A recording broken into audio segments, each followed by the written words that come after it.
Welcome to Moments with Marianne. This is your host, Marianne Pastana. And we're here today with special guest, Dr. Judith Blackstone, who's here to share with us her new book, The Fullness of the Ground, A Guide to Embodied Awakening. So are you looking to cultivate happiness, authenticity, and presence in your life? Dr. Judith Blackstone distills decades of teaching into the essentials of the non-dual spiritual path. Embodied non-dual realization can have a profound effect on your senses, your experience of your own authentic existence, and your relationship and ability to love. Dr. Judith Blackstone is a psychotherapist and innovative teacher in contemporary spirituality. She developed the realization process, an embodied approach to personal and relational healing, and non-dual realization.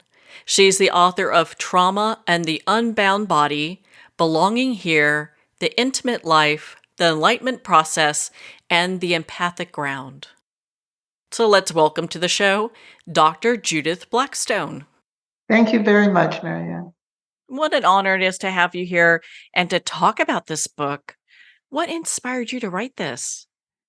Well, this is my seventh book about the work that I teach, and I've been teaching for several decades. So the inspiration, it has been long-standing. And this particular book, every time I write about the work and about the ability that we each have to know ourselves as this basic ground of our being, it gets a little bit clearer. I feel like I can convey it a little bit clearer. I've been, in the meantime, since the last book, answering more questions from students. And of course, my last book focused mostly on the psychological aspect of the realization process. And this book focuses more on the spiritual awakening aspect. They're quite intertwined in my perspective, but this is particularly for people who are interested in realizing themselves as this very subtle ground of their being. Well, I like that you start the book off with something that I think a lot of people have problems with is non-duality. So what is non-duality? Non-duality is a number of things, really, depending on who's teaching it. And that was one of the reasons that I really wanted to write this book, because at this point, with so many non-duality teachers at this, currently, it can be a bit of a labyrinth for people because different teachers may be saying different things. And there are actually two specifically different views on non-duality that I wanted to clarify so that people know why one teacher is saying this and another teacher seems to be contradicting them, and they can choose which direction feels more right to them, which rings more true for them. So non-duality in the realization process and in this book, The Fullness of the Ground, is the actual experience of oneness between our own being and everything and everyone around us. And at the same time, it's our own individual wholeness that coincides and coexists with that self-other oneness. In your book, you talk about how that this non-duality can be divided into two main categories. And I'd love for you to share that with our listeners. Yes, there are. There are two main categories, and these show up in almost every spiritual tradition, really. And it's the difference between those who have experienced and recognize and therefore believe that there is an undivided ground of being that we can uncover. It can be called an essence because we uncover it. We don't imagine it or create it. It's there as we become more open.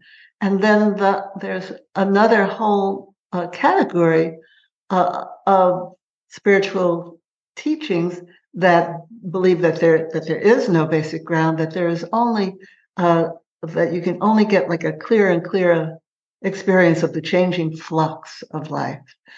And the Tibetan Buddhists, even though these two categories show up, I think, worldwide, the Tibetan Buddhists have very nicely divided this and named the two categories, one being empty of itself, which is they call it Rangtang, and the other is Shentang. The Shentang people are the ones who believe in that ground, and that's what the realization process is teaching, that we can actually get to a sense of lack of division with our own being and between ourselves and other people. And this is actually not something abstract at all. It feels very real. It feels like contact with our own self and with everything around us. It does seem sometimes that with Western teachers, when we talk about non-duality, it could seem like a moving target. So how do they differ from the Buddhist viewpoints on non-dualism?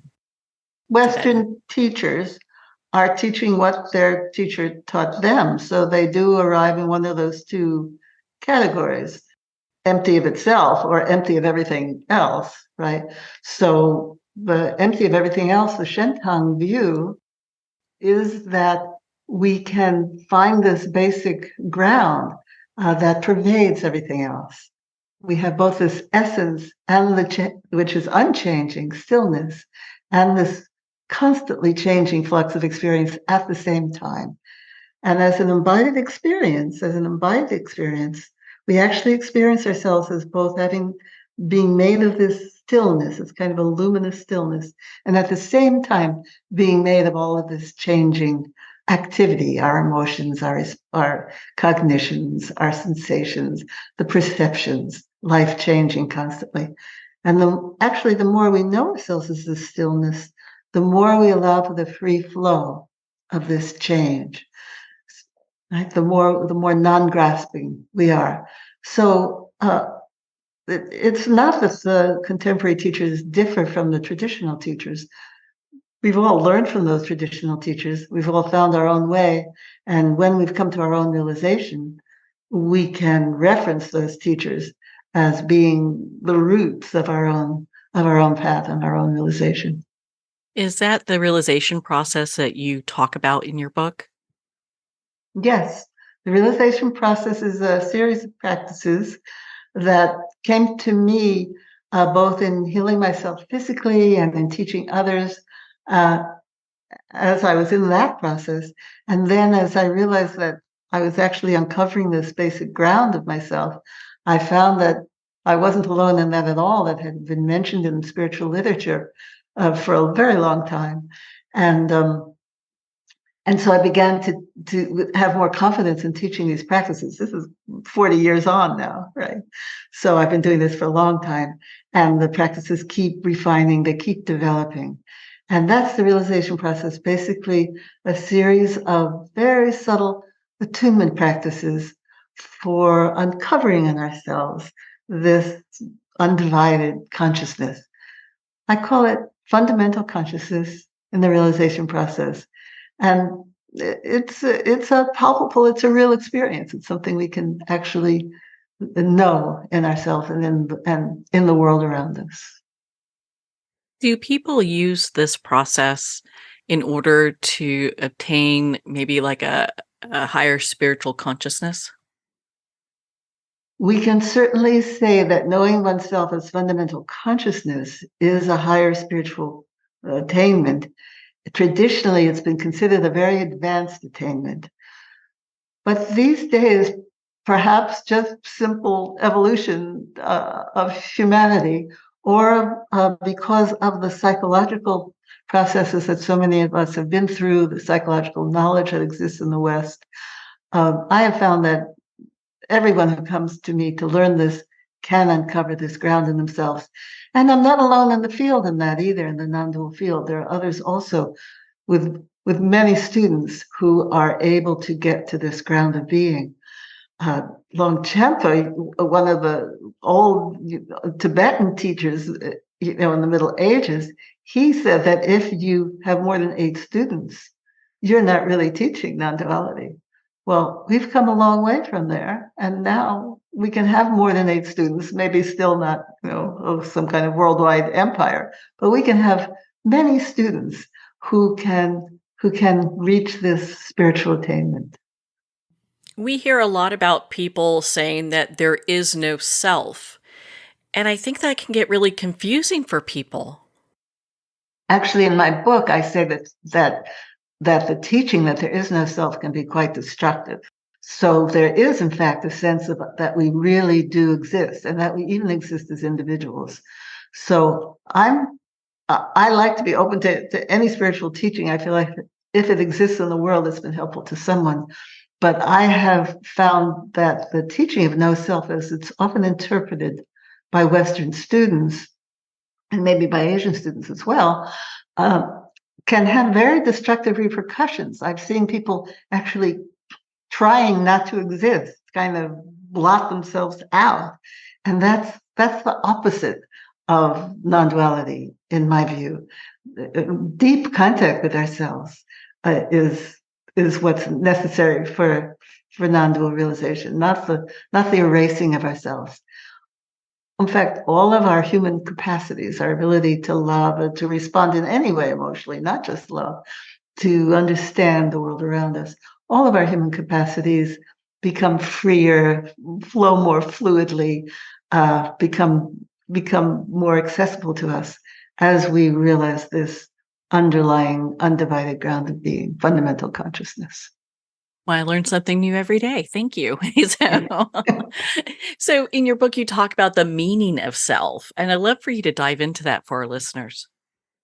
I'm talking about the meaning of self because I want people, when their teacher tells them that there is no self, I want them to ask their teacher, what do they mean by that word self, that there isn't, right? Because the word can mean so many different things, right? So when we realize ourselves as fundamental consciousness, certain constructions, artificial constructions of who we are, about our identity, do fall away, right?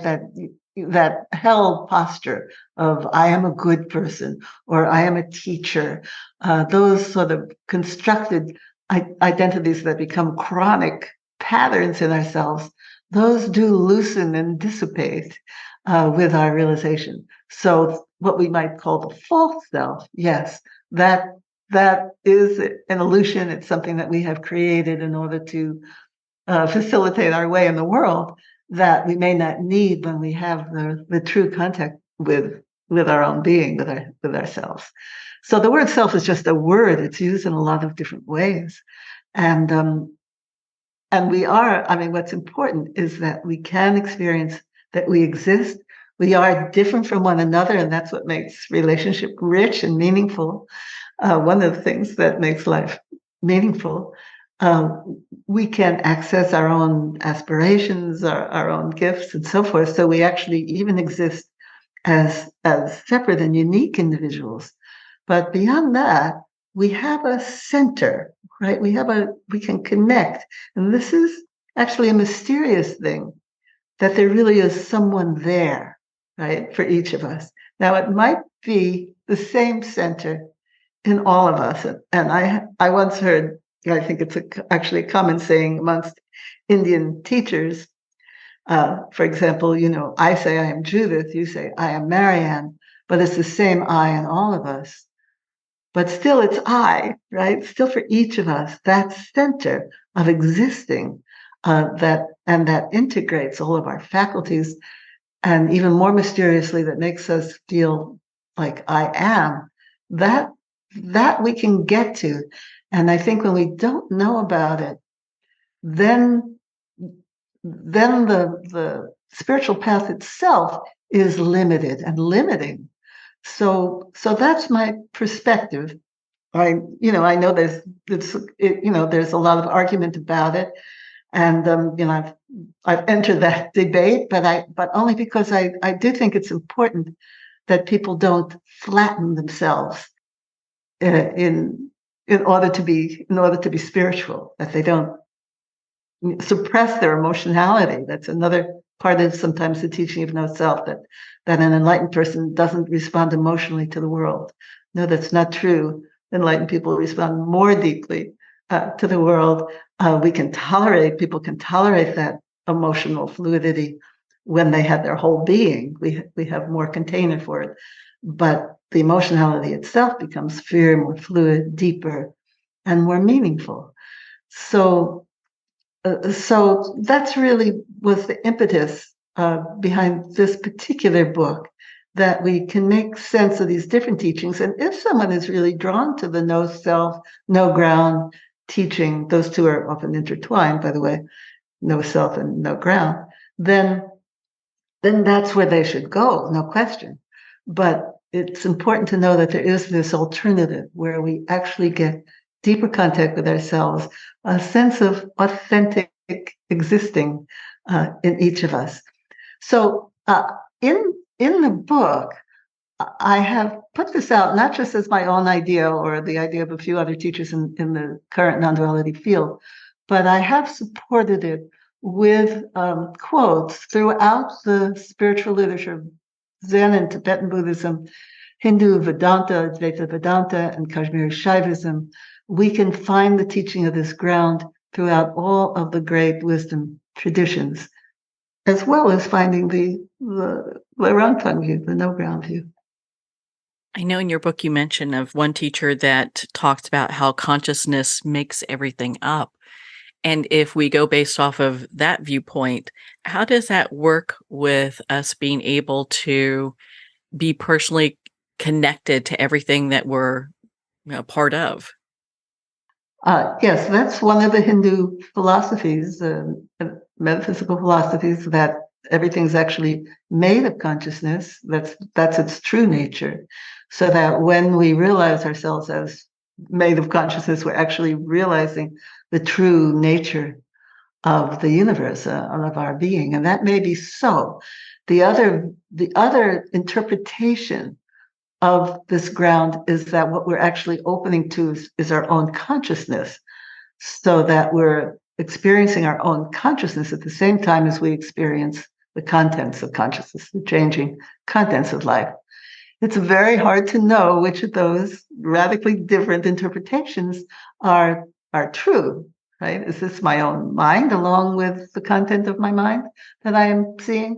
Or am I seeing the actual nature of the universe made of consciousness?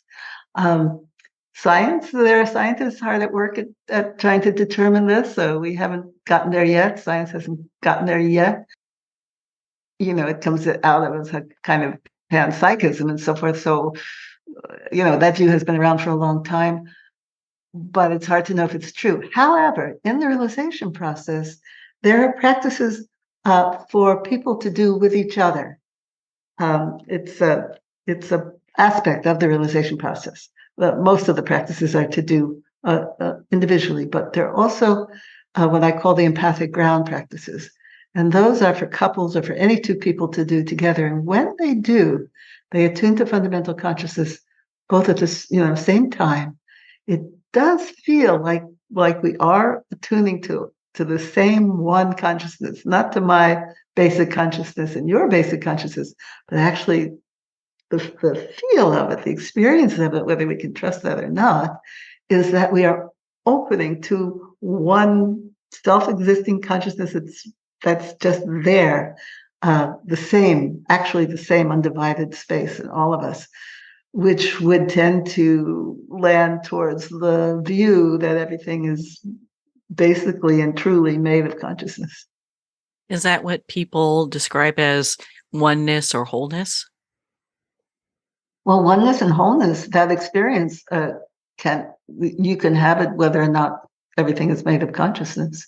You can have it just if it's just your own undivided consciousness pervading everything that you perceive and experience. So what people talk about as wholeness or oneness encompasses all of those metaphysical theories on what is producing that experience. Well, on that note, we're going to pause here for a quick break. We've been speaking with Dr. Judith Blackstone in regards to her new book, The Fullness of the Ground, A Guide to Embodied Awakening. We'll be right back after these messages from our sponsors. The first thing you need to know about me is that I love my kids, but they are not my everything. they used to be, but that's when my entire life fell apart. In order to pick back up the pieces, I had to put the love I have for myself before everything else, including my kids. I'm Jessica Dennehy, and I own multiple businesses. I'm a best-selling author, and I have all the strategies that I've used to make my life what it is today. And I'm going to teach you how to do them in my new book, Selfish is a Superpower. So go get your copy today on Barnes & Noble or jessicadennehy.com. Announcing a revolutionary tool for wellness. Scalar Light has the ability to enhance and harmonize your own bioenergies. With Scalar Light, you can get started in just minutes and begin feeling better the very next day. Scalar Light is a remote energy that gently and subtly works with your own body's bioenergies, increases pro-cellular wellness, and enhances your body's immunity. Experience the benefits of Scalar Light. Try a complimentary 15-day experience at scalarlight.com. Are you ready to celebrate World Wellness Weekend on September 15, 16, and 17? Well, we are.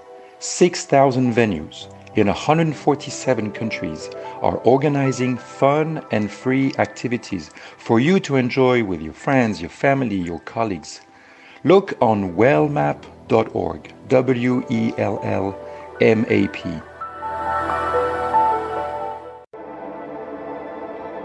In your hands lie ancestral patterns. These patterns shape how you think, what you struggle with, and experiences you love, your life pattern. We're going into the latest neuroscience of biological hand analysis, a realm beyond palmistry where science and the soul entwine. Hand analysis is the latest method to transform lifelong patterns. I am Master Hand Analyst Brent Bruning. Join us and visit thepowerinyourhands.com.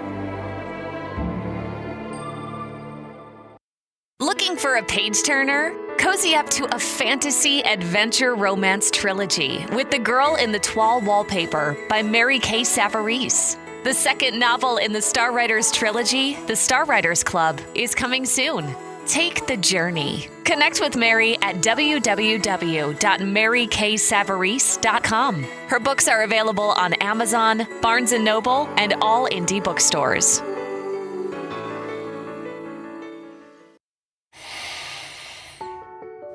With Breath Hub, you'll experience the transformative power of breath as it harmonizes your body, mind, and spirit. Recommended by experts in fitness, sports, psychology, and medicine. Meet the scientific way of being well. Breath Hub. Breathe better, live better.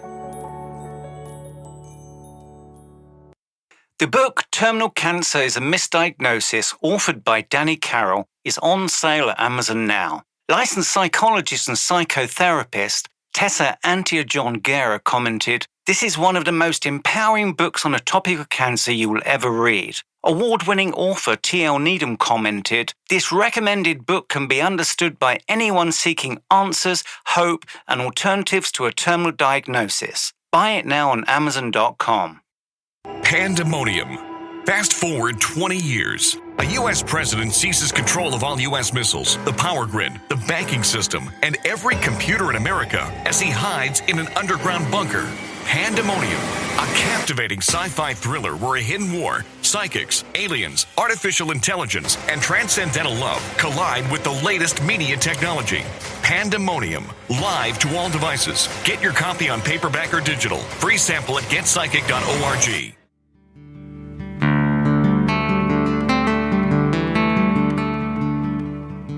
I'd like to thank Jason Eastwood at Guitarfulness for sharing his inspiring music and talent with us.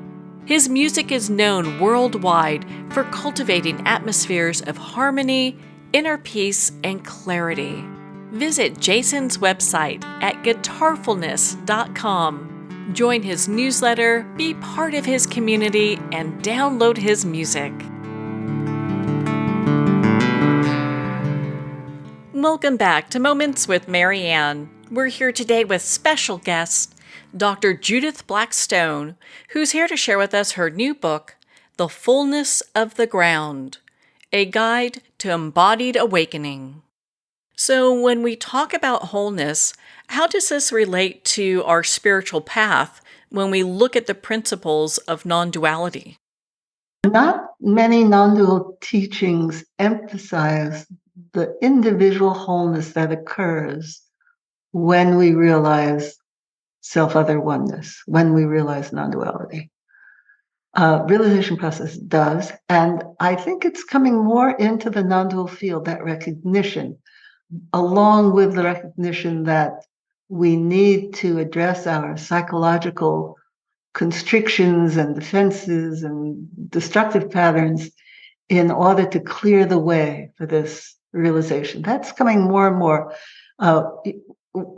We have something called spiritual bypassing, which is a term for an era in a spiritual path in which people ignore their psychological duress and try to aim straight for that wonderful spiritual feeling,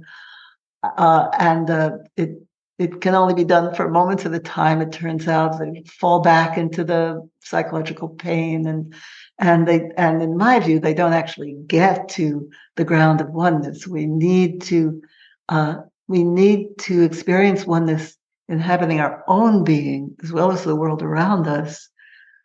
Otherwise, it's not oneness, right? But it's just out there and doesn't include our own being, then it's not oneness. It's just otherness. So in this oneness that the realization process talks about, we get to experience our internal space, the internal space of our own body and being at the same time, in the same way as we transcend our own being and experience self-other oneness. Right? Because fundamental consciousness is experience pervading our own body as well as the world around us, we get to know the internal being within our own body quite well. So for this path, at any rate, our individual wholeness matures along with all of our human capacities, as I've said, as our spiritual realization matures. So you mentioned fundamental consciousness, and what is that? So fundamental consciousness is the experience of a very subtle dimension of our being, of our own consciousness, that we can uncover pervading our whole body and pervading the world around us. Now, when I say pervading the world around us, I mean it's a one single undivided expanse that pervades even the air in the room, that pervades the furniture, so that even the furniture appears to be, right, made of consciousness, just that our own being is experiences made of that very subtle consciousness. Fundamental consciousness is the name, the words that I attribute to this experience. It has many names. Pure consciousness in the spiritual literature, pure consciousness in the Hindu systems, it's called pure consciousness, self with a capital S, Brahman, the ground of being, it's been called. In Tibetan Buddhism, it's called Rigpa, primordial mind. Has so many different names. But just the fact that it's mentioned in all of these, even given different names, means that it is an experience that people have been having, maybe always, right? Maybe always. And an experience that has been considered very valuable since people have been having it, because it is our greatest contact with ourselves and the world. It is our greatest openness to life, and our greatest ability to love and to know and so forth. So, and by the way, we reach it gradually, right? As we can open to it more. There is a dividing line where we find ourselves in that oneness, and we can feel most of our being at once, but then there are still pockets of constriction. So we keep opening to it. So there isn't that one moment where some people are enlightened and some people aren't.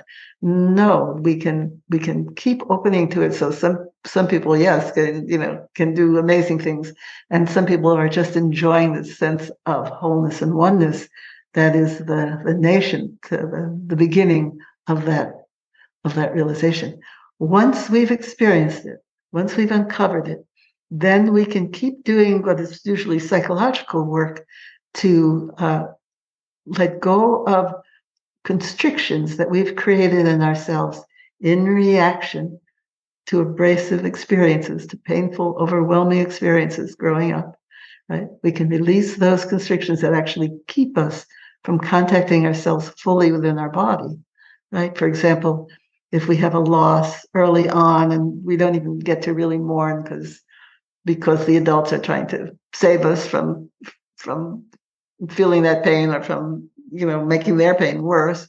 So we're told, oh, don't cry, he's in heaven, everything is fine. And then we just simply suppress our ability to feel that grief. That grief is going to be held in our body. It's going to be a place in our body where we can no longer feel responsive emotionality, where we can no longer feel emotionally responsive to the world around us, right? It's a held part of our chest. Same with the power, we clamp down on our power within our body. We clamp down our sexuality. If we've been in any way abused or even harassed, we may clamp down on our voice. We've been told to be quiet, or we've clamped down on our ability to take in food if we were, just a million different reasons, right? So those constrictions in ourselves are just the normal, we can't even call it pathology, it's just the normal way that we all grow up. Those constrictions begin to release, and then we can inhabit ourselves more fully. And we also need, here's another part of it, we also need to get so deep and subtle in our contact with ourselves that we reach a subtle core of our being, internal vertical channel that runs through the innermost core of our torso, neck, and head. This is our portal, our entranceway into fundamental consciousness. So we need to have let go of at least some of those psychological constrictions and made deep enough inward contact with ourselves to access this core. The realization process, we have practices for directly accessing that core of our being. This subtle core of our being is also mentioned in most of the realization lineages, certainly in Asia. It's called Sushumna in the Hindu yoga system. It's called the central channel in Tibetan Buddhism. Of course, that's our English translation. And in the realization process, we call it the subtle core of the body, which is what it is. And we attune right to it. We get the breath right there within it. But this takes a lot of inward subtle attunement with ourselves, right? So again, it's a relative realization. We can enter into fundamental consciousness, and then we can keep opening the core, letting go of those constrictions, and realizing it more and more fully. Thank you. I appreciate you going through that. And in your book, you talk about really developing this level of stillness. Why is that so important? Fundamental consciousness is experienced as stillness. So that's why it's important. And it's not at all holding still. And it doesn't mean that we have to hold our body still either. Although if we're moving around a lot, it's harder to attune inward. But fundamental consciousness, when we uncover it, that's how it's experienced, right? So it's really the only thing in life that is experienced as stillness. Everything else is moving, right? But that is a level of consciousness that's experienced as stillness. So in your book, you talk about cultivating steadiness. So how did this interweave with the stillness aspect? Yes. So that is the stillness aspect, really, that it's unwavering. One thing I do in this book, The Fullness of the Ground, is I talk about the basic attributes of fundamental consciousness, of non-duality as the realization of fundamental consciousness. And so one I talk about is steadiness, that it's unwavering, that it's absolutely still, so that we recognize it, right? So that we know it's not energy. People are more used to attuning to energy in their bodies. And this is one level even more subtle than energy. In fact, one thing I'll sometimes ask people to do once they have done some of the practices is to attune to themselves and experience themselves as physical matter as energy, which is that flowing, vibrating, streaming level of ourselves, and then as the stillness of fundamental consciousness. Right? Those are three different ways that we can attune to ourselves.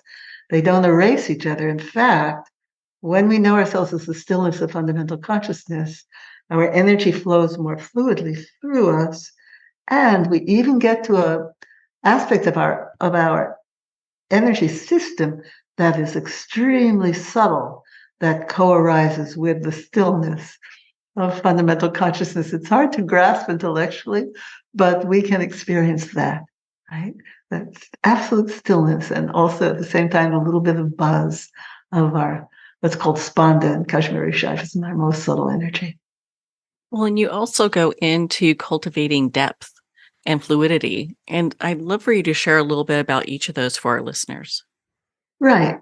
So the attributes that I describe, and I describe the experience of them, and also I also offer practices for getting to those different attributes of fundamental consciousness.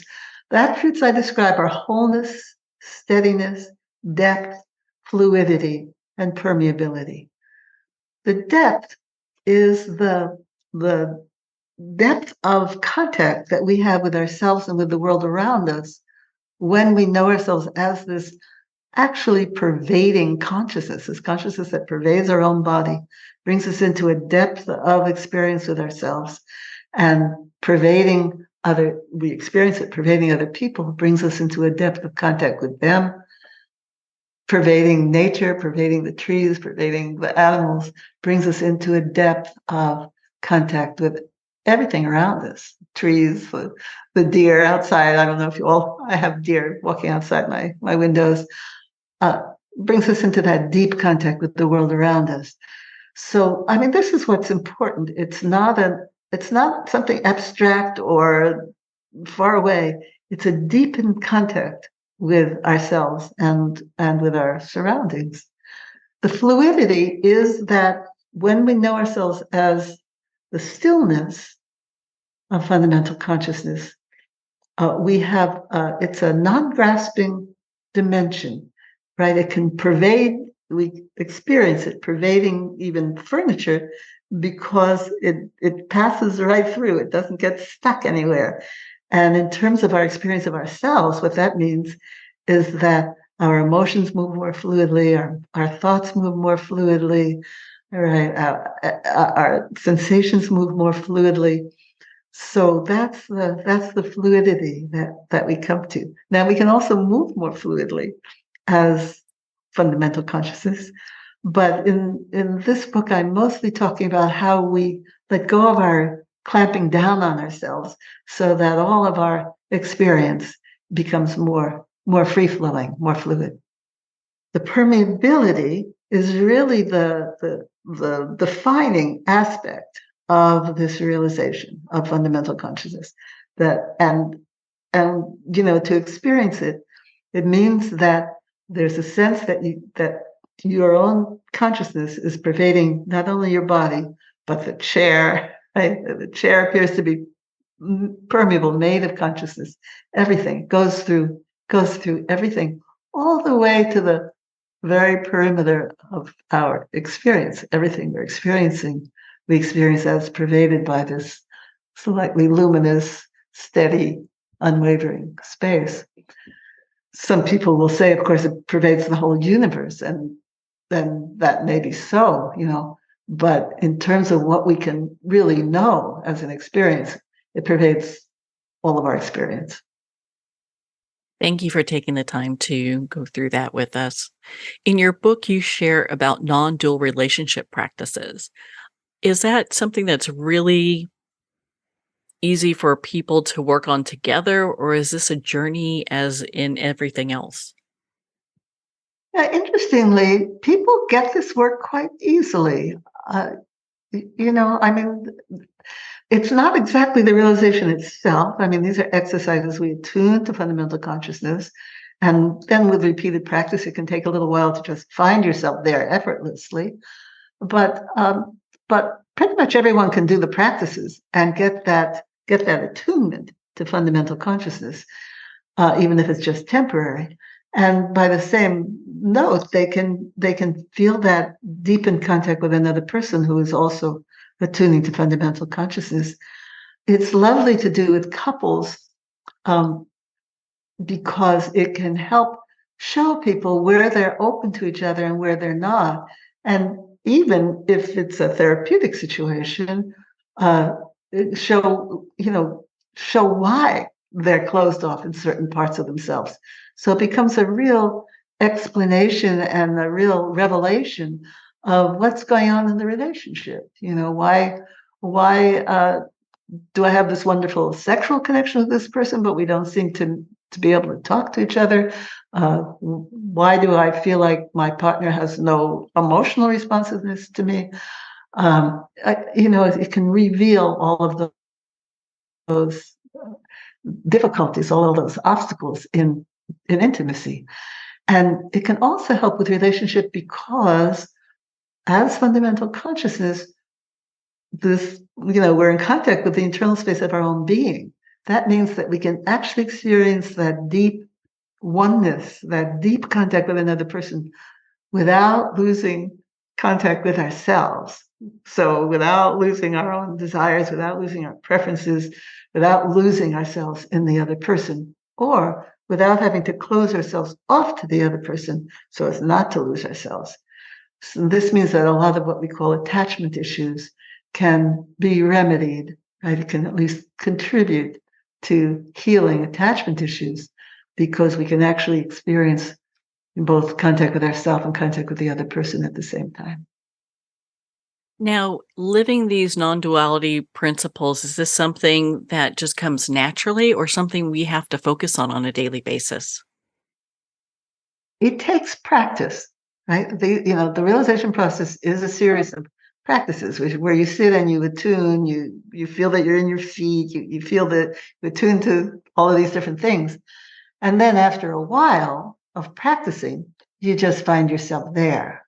So in my perspective, we do need to work at it initially.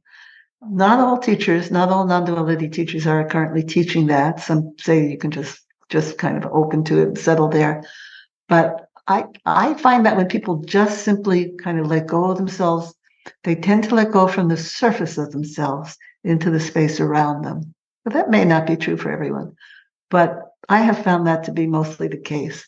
That we need, in order to get to the core of that innermost core of our being, where we really feel self-other oneness that includes our own being, that includes ourself, it takes some refinement of focus. It takes some practice of inward focus in order to get there.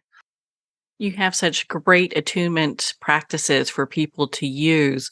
What tends to be the favorite with the people that you teach and you come across?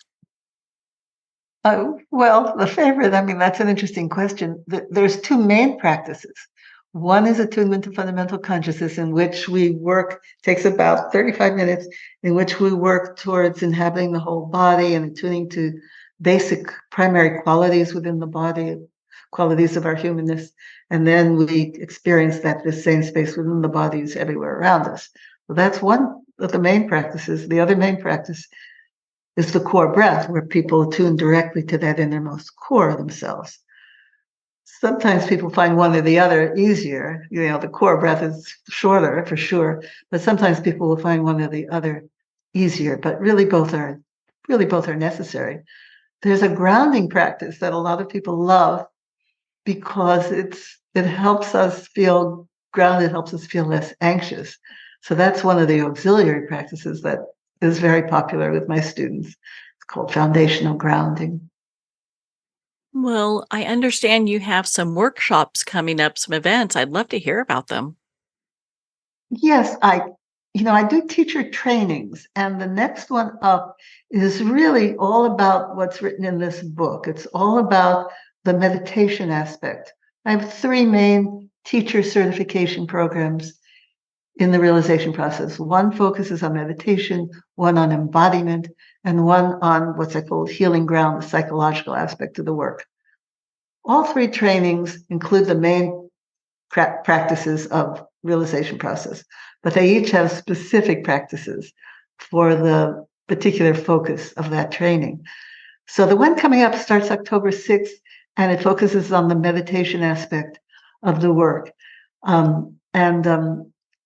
If people are interested in that, there is a prerequisite of doing 5 hours of realization process work with either me or with one of the senior teachers, one of the realization process teachers. And all of that is listed on my website, which is realizationprocess.org. Right. So you do have to do those 5 hours. And then you're eligible to take the training, and it's training goes over 6 months. It has 12 classes with me, 12 live classes where I lead people and answer questions, lead people through the practices, and talk about how to teach them, right? Talk about how to help people overcome specific obstacles to attuning to this fundamental consciousness. Well, Judith, thank you so much for taking the time to be on the show with us here today. It was a pleasure, Marianne. Well, thank you, Judith. It's been such an honor to spend this time with you and to talk about your new book, The Fullness of the Ground, A Guide to Embodied Awakening. The Fullness of the Ground is available at Amazon, Barnes & Noble, and all indie retailers. And remember, support our indie bookstores. You can also purchase this book directly from the publisher, Sounds True, at soundstrue.com. Make sure to visit Dr. Judith Blackstone's website at realizationprocess.org. Well, we're at the end of our time today. I'd like to thank everyone for tuning in. You've been listening to Moments with Marianne, where we make every moment count.